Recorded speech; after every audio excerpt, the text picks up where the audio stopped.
French தேசத்தில் பருந்து வாழும் தமிழ் மக்களின் வேண்டுகோளுக்கு இணங்க இல்லங்களில் இருந்தவாறு எல்லோராலும் அறியப்பட்ட பச்சைமட்டை புத்தகமான நடைமுறை பிரெஞ்சின் ஆசிரியர் பிரகலாதனின் நேரடி கண்காணிப்பில் ஜூமினூடாக இணையவழி கல்வி மட்டுப்படுத்தப்பட்ட மாணவர்கள் உள்வாங்கியதால் விரைவில் புதிய வகுப்புகள் ஆரம்பம். தொடர்புகளுக்கு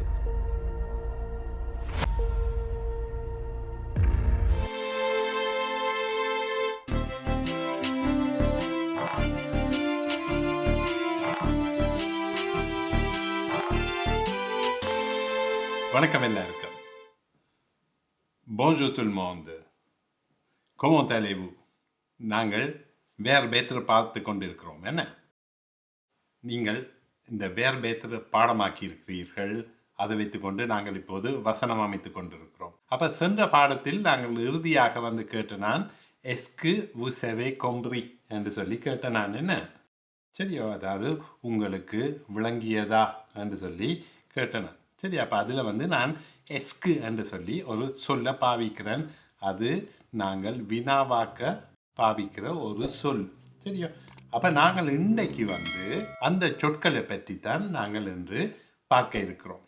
சரியா, நாங்கள் வினாவாக்க பயன்படுத்தப்படும் சொற்களை பற்றி பார்க்க போகிறோம். அப்போ அதில் நாங்கள் இன்றைக்கு பார்க்க இருப்பது லேமோ இன்டெரோகேட்டிவ் என்று சொல்லுவோம். லேமோ இன்டெரோகேட்டிவ். மோ என்று சொன்னால் சொற்கள், இன்டெரோகேட்டிவ் என்று சொன்னால் வினா. அப்போ வினா சொற்கள், வினாவாக்க பயன்படுத்தப்படும் சொற்கள் எவை என்று சொல்லி பார்க்க இருக்கிறோம். அதில் முதலாவதாக பாருங்க, நாங்கள் தமிழில் வந்து வினாவாக்குறதுக்கு பொதுவாக எந்த எழுத்தில் தொடங்குகிற சொற்களை பாவிக்கிற நாங்கள் ஏனா என்ற சொல்ல பாவிக்கிற நாங்கள் என்ன என்ன எது எவை அப்படி என்றெல்லாம் பாவிக்கிற நாங்கள். அதே மாதிரி இங்கிலீஷில் வந்து நாங்கள் டபிள்யூ என்று சொல்ல பாவிப்போம். என்ன ஹூ வெயா வென் என்று சொல்லி. அதே மாதிரி ஃப்ரெஞ்சில் வந்து கியூ என்ற எழுத்தை நாங்கள் பாவிக்க போகிறோம். சரியோ, அப்போ பாருங்கோ, முதலாவது சொல்லு கீ. கீ கீ என்று சொன்னால் யார் என்றதை குறிக்கும். சரியா, யார் என்றதை குறிக்கிறது கீ. நாங்கள் பிறகு இந்த கீயை வச்சுக்கொண்டு வசனங்கள் அமைக்கிறத பார்க்க போகிறோம். இப்போ தனியே இந்த சொற்களும் அந்த சொற்களுக்கான தமிழ் அர்த்தத்தையும் தான் நாங்கள் இப்போது பார்க்க போகிறோம். அந்த சொற்களை எவ்வாறு உச்சரிப்பதென்றும் அந்த சொற்களுக்கான தமிழ் அர்த்தத்தையும் தான் பார்க்க இருக்கிறோம். அடுத்தது வந்து கு. கு கு என்று சொன்னால் என்ன என்று வரும். சரி, அதாவது கேள்வியாக கேட்க தான் நாங்கள் இந்த கு என்ற சொல்லு என்ன என்று சொல்லி வரும். ஆனால் நாங்கள் போக போக தெரியும் கு வந்து நிறைய அர்த்தங்கள் இருக்கின்றன. சரியோ, ஆனால் இப்போதைக்கு கு என்று சொன்னால் என்ன என்று சொல்லி பாவிக்கிறோம். அடுத்ததை பாருங்கோ, குவா. குவா. சரி, குவா என்று சொன்னாலும் என்ன, அதான் நீங்கள் கேட்பீங்கள் வந்து சேக்குவா என்று சொல்லி கேட்பீங்கள். என்ன அப்போ சேக்குவா என்று சொன்னால் அது என்ன என்று சொல்லி கேட்கறதுக்கு பாவிப்பீர்கள். என்ன நீங்கள் வந்து ஒரு ஆள் சொன்னது விளங்காட்டி நீங்கள் குவா என்று கேட்பீர்கள். என்ன சரியா, அப்போ அதுவும் சரி. ஆனால் வந்து உங்களுக்கு தெரியாத இடத்துல வந்து நீங்கள் அந்த சொல்ல பாவிக்கக்கூடாது. சரி, அதுக்கு வேறு சொல்லி இருக்குது, கொமோ என்று சொல்லித்தான். உங்களுக்கு சொன்னது விளங்காட்டி புரியாட்டி நீங்கள் வந்து கொமோ என்று சொல்லித்தான் கேட்க வேண்டும். நண்பர்களோட நீங்கள் குவா என்று சொல்லி பாவிக்கலாம். அடுத்த சொல்ல பாருங்கோ, கெஸ்கு. சரி, கெஸ்கு என்று இருக்குது. கெஸ்கு என்று சொன்னால் என்ன என்றதை குறிக்குது.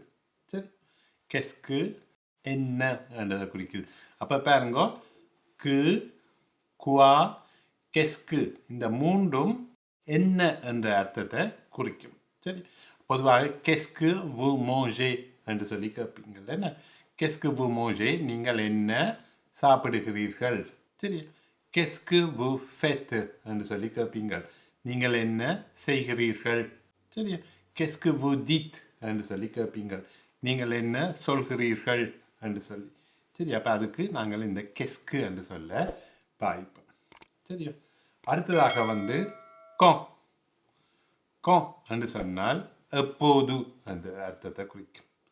கோ எப்போது என்றதை குறிக்கும். சரி, ஆனால் இந்த கோ என்றது வந்து பொழுது என்ற அர்த்தத்தையும் குறிக்கும். அதாவது ரெண்டு வசனத்தை இணைக்க வந்து நாங்கள் இந்த கோ என்று சொல்ல பாய்ப்போம். சரி, உதாரணமாக பாருங்கோ, நீங்கள் வரும்போது பான் வாங்கி கொண்டு வாங்கோ என்று சொல்லுவோம். அப்போ வெறும் போது என்று சொல்லி அப்படி வரைக்க நீங்கள் இந்த கோ என்று சொல்ல பாய்ப்பியல் நாங்கள் பிறகு பாய்ப்போம். ஆனால் இப்போதைக்கு இந்த கோன்றது வந்து எப்போது கேள்வி கேட்க எப்போது என்ற அர்த்தத்தை குறிக்குது. அடுத்தது வந்து கொமோ. கொமோ கொமோ என்று சொன்னால் எப்படி என்றதை குறிக்கும். அது உங்களுக்கு ரொம்ப பழக்கமான சொல்லு. கொமோ சவா என்று சொல்லி கேட்பீங்கள். என்ன எப்படி சுவம் அல்லாட்டி கொமோ தலைவு என்று சொல்லி கேட்பீங்க. சரியா? எப்படி நீங்கள் இருக்கிறீர்கள் என்று சொல்லி கேட்கறதுக்கு அப்போ அதுகளுக்கு எல்லாத்துக்கும் இந்த கொமோ என்று பாய்ப்பியல் எப்படி. அடுத்தது பாருங்க கொம்பியா. கொம்பியா அண்டு. சரியா? அப்போ கொம்பியா என்று சொன்னால் எவ்வளவு அல்லாட்டி எத்தனை என்று சொல்கிறதுக்கு பாய்ப்பு. சரியா? கொம்பியா என்று சொல்ல.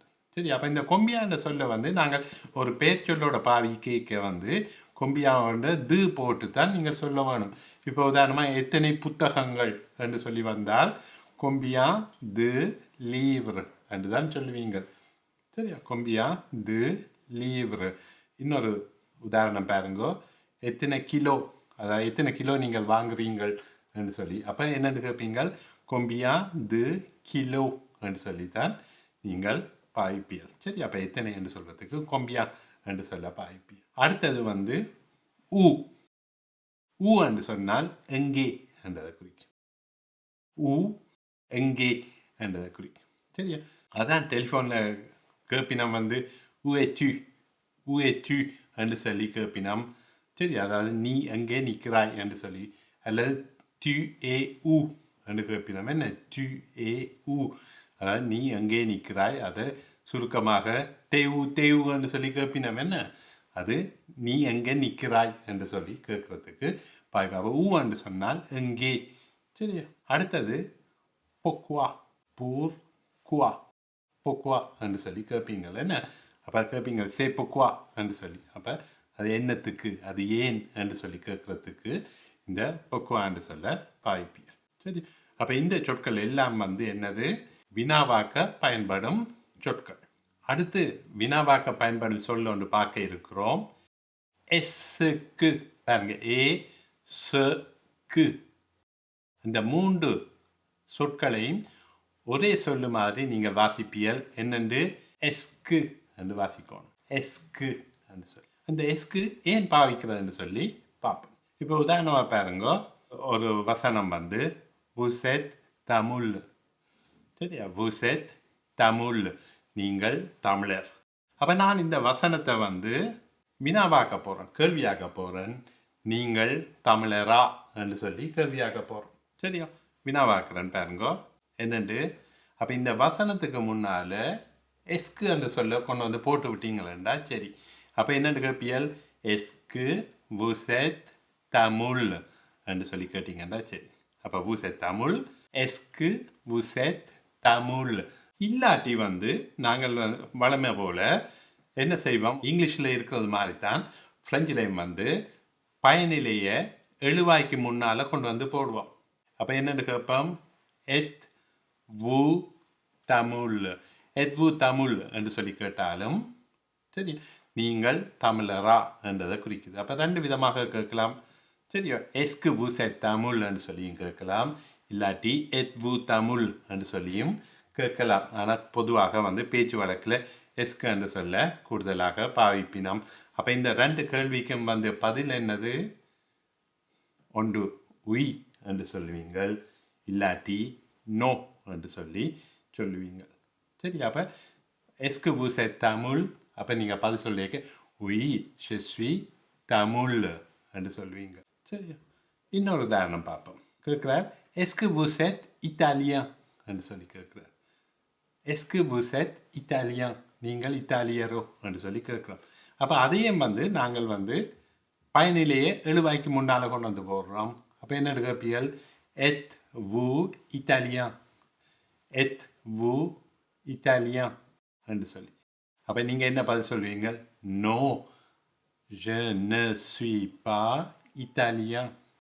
Non, je ne suis pas italien, je suis Tamil என்று சொல்லுவீங்கள். சரி, அப்போ ஒன்று உய் என்று சொல்லுவீங்கள், இல்லாட்டி நோ என்று சொல்வீங்க. அப்போ எஸ்கு என்று சொல்லால் நீங்கள் வந்து வினாவாக்கலாம். அப்போ ஒரு வசனத்துக்கு முன்னால் எஸ்குவா போட்டிங்கன்னா அந்த வசனம் வந்து வினாவாக்க வந்துடும். சரி, இல்லாட்டி நீங்கள் பயனிலேயே கொண்டு வந்து எழுவாய்க்கு முன்னால் கொண்டு வந்து போடணும் வினாவாக்குறதுக்கு. விளங்கிச்சதோ? அப்போ நாங்கள் வந்து என்ன செய்ய போகிறோம்னு சொன்னால், அடுத்த பாடத்தில் இந்த வினாவாக்குற சொற்கள் பார்த்த நாங்கள் லேமோ அந்தரகாத்திஃப்னு சொல்லி பார்த்த நாங்கள் அந்த சொற்களை வச்சுக்கொண்டு வசனங்கள் அமைக்க போகிறோம். அப்போ நாங்கள் வந்து லேமோ அந்தரகாத்திஃப்னு சொல்லி பார்த்த நாங்கள் என்ன கி கு குவா கெஸ்கு என்றெல்லாம் சொல்லி பார்த்த நாங்கள் என்ன. சரி, அப்போ அதில் வந்து முதலாவது சொல்ல நாங்கள் பார்த்த நாங்கள் என்னது கி என்று சொல்ல பார்த்த நாங்கள். கி என்று சொன்னால் என்ன அர்த்தம்? யார். சரி, அப்போ ஒரு ஆள் வந்து உங்களை பார்த்து கேட்குறார் கி எத் வு என்று சொல்லி கேட்குறார். சரி, கி எத் வு என்று சொன்னால் என்ன அர்த்தம்? யார் நீங்கள். அல்லாட்டி வந்து இந்த கீயை கொண்டு வந்து கடைசியில் போடுறார் வு செத் கி என்று சொல்லி கேட்குறார். வு செத் கி. சரி, அப்போ அதுக்கு பதில் என்னென்று சொல்லுவீர்கள்? je suis. சரி, அப்போ je suis குமரன் என்று சொல்லுவீங்க. சரி, je suis குமரன் என்று சொல்லுவீங்க. சரியா? இல்லாட்டி வந்து je suis ப்ரொஃபஸர் என்று சொல்லுவீங்க. நான் ஆசிரியர் என்று சொல்லி. சரி, je suis ப்ரொஃபஸர். அடுத்த உதாரணத்தை பாருங்க. நான் குமரனுடைய அப்பா என்று சொல்லி சொல்ல போகிறேன். அப்போ என்னென்னு சொல்லுவேன்? je suis le papa de Kumaran என்று சொல்லுவேன். சரி, திருப்பி சொல்லுவேன் je suis le papa de Kumaran. இல்லாட்டி je suis le père de Kumaran அப்படி சொன்னாலும் சரி. சரி, அதே மாதிரி நான் குமரனுடைய அம்மா என்று சொல்ல போகிறேன். அப்போ என்னென்னு சொல்லுவேன்? je suis la maman de Kumaran. சரி, je suis la maman de Kumaran என்று சொல்லுவோம். இல்லாட்டி je suis la mère de Kumaran. je suis la mère de Kumaran என்று சொல்லுவீங்க. சரியா? ரைட். அப்போ இதில் பாருங்க து என்ற சொல்ல பாவிக்கிறேன் வந்து அந்த து என்றது வந்து இந்த ரெண்டு சொல்லையும் இணைக்கிறதுக்காண்டி பாவிக்கிறோம். சரியா? இதில் இந்த து என்றது உடைய என்ற அர்த்தத்தில் வருது. சரியா? குமரன் உடைய அப்பா, குமரனுடைய அம்மா என்று சொல்லி உடைய என்ற அர்த்தத்தை குறிக்குது. இதுக்கு வேறு வேறு அர்த்தங்கள் இருக்குது. இப்போதைக்கு இதில் து என்றது வந்து உடைய என்ற அர்த்தத்தில் வருது.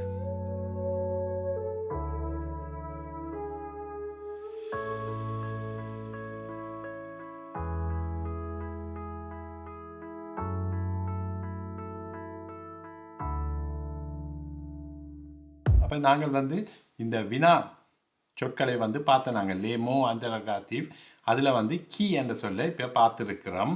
நாங்கள் மிகுதி சொற்களை அடுத்த பாடத்தில் பார்ப்போம். இந்த பாடம் பற்றிய உங்களுடைய எண்ணங்களையும் கருத்துக்களையும் பதிவில் இடுங்கள். பிடித்திருந்தால் லைக் பண்ணுங்கள், ஷேர் பண்ணுங்கள், சப்ஸ்கிரைப் பண்ணுங்கள். நான் உங்கள் பிரகலாதன். ஒவ்வா அபியாந்தோ.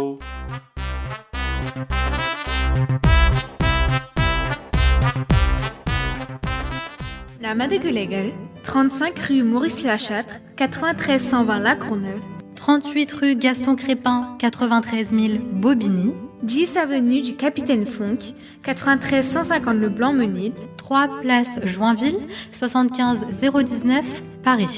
தொடர்புகளுக்கு 07 82 88 59 16.